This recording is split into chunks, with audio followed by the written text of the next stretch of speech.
tempat ibadah identik sebagai tempat suci yang memberikan kedamaian bagi para umatnya, berbeda halnya dengan beberapa kuil yang ada di Jepang. Kuil-kuil di negeri Sakura ini memiliki kisah misteri yang menyeramkan. Anda mungkin pernah mendengar tentang beberapa kuil yang menyeramkan di Jepang. Salah satunya adalah kuil Manenji di Hokkaido. Kuil ini menyimpan sebuah boneka misterius bernama Okiku. Dalam boneka tersebut diyakini tersimpan roh pemiliknya, anak kecil yang meninggal karena sakit demam. Sang pendeta yang berada di kuil tersebut pun membenarkan kalau rambut boneka Okiku terus memanjang walaupun sering dipotong.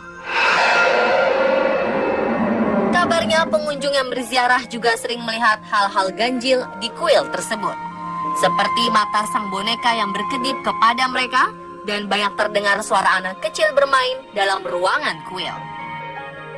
Selain itu, ada juga 16 mumi dari para biksu yang tampak bertapa.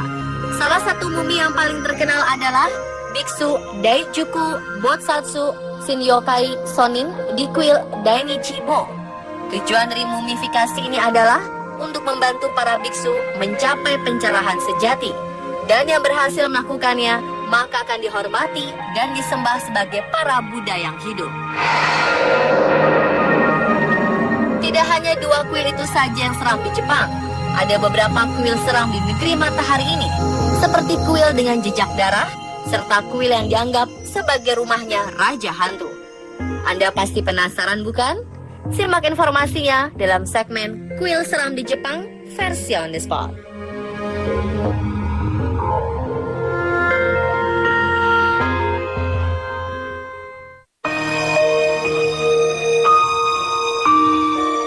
Mumi iblis lainnya juga ditemukan di kuil Daijoin yang terletak di kota Usa, prefektur Oita.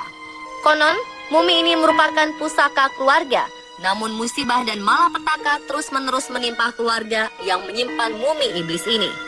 Akhirnya mumi yang merupakan pusaka barang berharga keluarga itu terpaksa harus diserahkan ke kuil Daijoinin tahun 1925 dan dijaga ketat di kuil.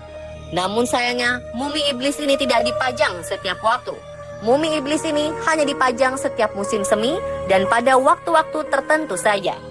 Jadi pastikan Anda dapat melihat mumi iblis ini ketika berkunjung ke negeri matahari.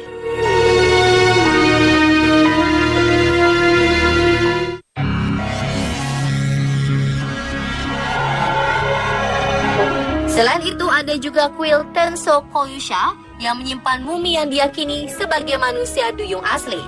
Manusia duyung ini memiliki tubuh seperti monster mungil dengan wajah menyerupai nenek sihir jahat, seperti yang ada dalam dongeng-dongeng. Menurut legenda yang berkembang di masyarakat sekitar, duyung ini awalnya adalah seorang nelayan yang dikutuk menjadi ikan. Dalam keadaan sekarat, ikan tersebut menceritakan riwayat pilunya kepada Pangeran Sotoku yang sedang singgah di Danau Biwa dekat Kyoto. Ternyata si nelayan melanggar larangan untuk menangkap ikan di sebuah perairan terlarang hingga mendapat kutukan sebagai hukumannya. Ikan ini pun kemudian memohon kepada Pangeran Sotoku agar bangkainya ditempatkan di kuil sebagai bahan pelajaran bagi manusia yang berkunjung ke sana. Hingga saat ini, bangkai tersebut masih tersimpan dalam kotak kayu di kuil Tensu Kyosha dan menjadi alasan utama bagi wisatawan untuk mengunjungi kuil tersebut.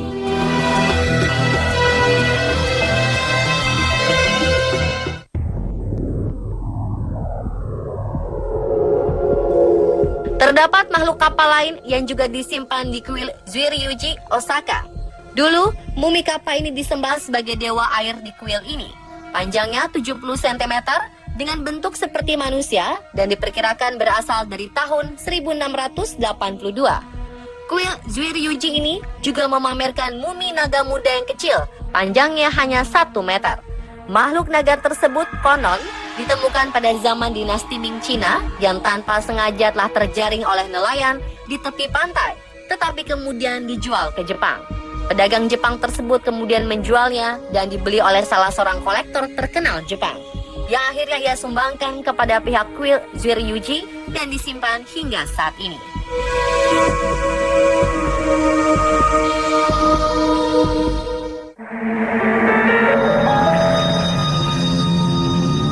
Awashima Jinja adalah kuil bagi perempuan Jepang untuk memohon penyembuhan dan proses lahirannya aman serta lancar. Tempat suci ini terkenal dengan koleksi boneka dalam jumlah yang sangat banyak, yang tergeletak nyaris di seluruh bagian kuil. Bayangkan saja, jika Anda ke sana, ribuan mata boneka menatap Anda dingin dengan suasana misterius.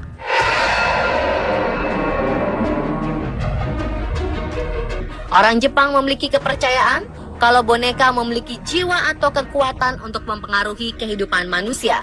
Untuk itulah, para boneka tidak dibuang sembarangan. Setiap tahun, tepat pada tanggal 3 Maret, Awashima Jinja adalah rumah bagi festival boneka yang disebut Nagashi Dina. Dalam festival ini, boneka-boneka tersebut akan diangkut oleh kapal Hina Ningyo untuk diluncurkan ke laut. Ketika perahu diguncang gelombang, boneka-boneka tersebut akan jatuh ke laut dan tenggelam. Hal ini diyakini masyarakat setempat bahwa boneka akan membawa pergi segala penyakit dan nasib buruk yang menimpa pemiliknya dahulu. Dan sebaliknya, jika mereka membuang boneka ke tempat sampah, jiwa boneka akan kembali menghantui pemiliknya.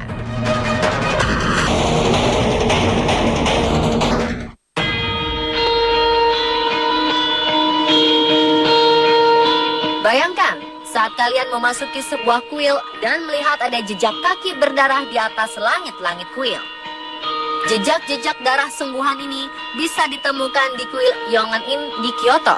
Kuil ini dulunya menjadi lokasi pertumpahan darah 11 hari antara pihak yang dipimpin oleh Tori Mototada, pemimpin Tokugawa Ieyasu, melawan pihak Ishida Mitsunari, sehubungan perebutan kekuasaan sesudah wafatnya Toyotomi Hideyoshi tahun 1600.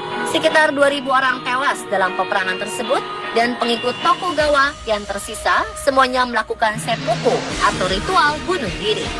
Lantai istana pun banjir dengan darah yang mustahil untuk dibersihkan. Shogun ketiga bernama Ashikaga Yoshimitsu memutuskan untuk tidak menggunakan istana ini dan memerintahkan untuk meruntuhkannya. Namun kayu-kayu dari bangunan itu tidak dibuang, tetapi digunakan kembali untuk mendirikan bangunan-bangunan lain. Dari situlah asal-usul jejak-jejak darah tersebut.